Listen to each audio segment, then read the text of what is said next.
Nyok chana nyok luny ka deran dera tung nuere dera je kweni di chikon ba kene ba chana kenen ka gwazan chiwa antema bana ya toko deran ban kon tung ni rieten konten ba shika ba ka ba ka rieten kon toka ko te kare ba ka mishale ha ba kene ha lamne mishale ha ba kana ba kana ne daro de ka kweni di ejen do bana bana toko tan tana toka minyam nomo ba ba alamu kweni je bi kweni ba ko ha jowda chwale ha mu kweni je lo de le baba du no chijen ba no na me chwale ba rawda ba kana ne daro ba chwale ba alamu kwen ka bani tongnat la kon ga kwen chiko chade le ba sha da chala ba sha da yo mo kon gini jowda de nanga je dong de le ba na me chala ba mun ko kon lo goten no de ne ngajen tam mi cha ko le ba ngude te jogo mi ko chikon ba chikon ngaj te ba teten akon mena moj kadwa mede kon kwen neja mishana melelna ba ke ha kera ano mo deja kwen di kenya muguro bi kwen gwa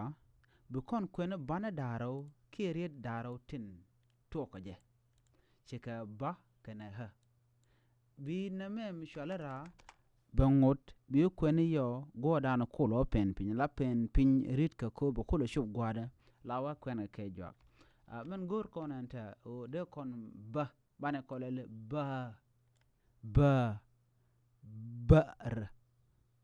ba la ra kuna me ramata jwa bane kun ra bar okay bar ala we de kon to bar bajinong jow bar ki misha bar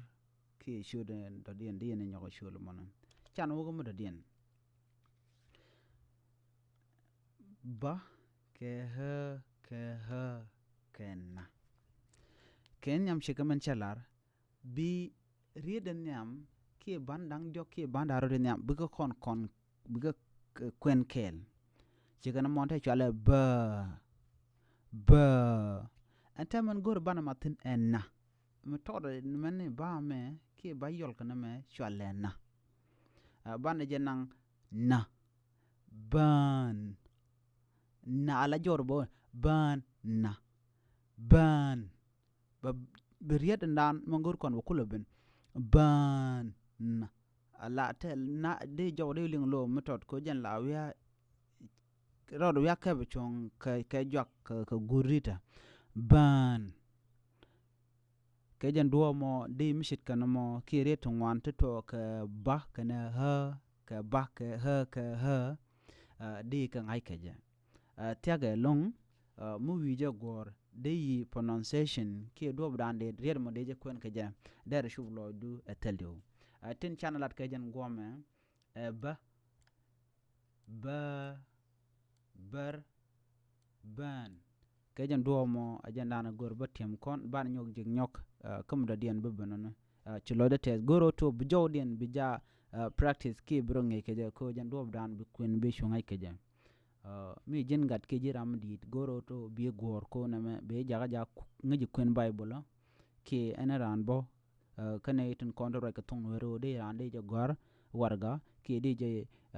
mi che goro ga de kwen de chulo de test bi ataka mal ke jen gomen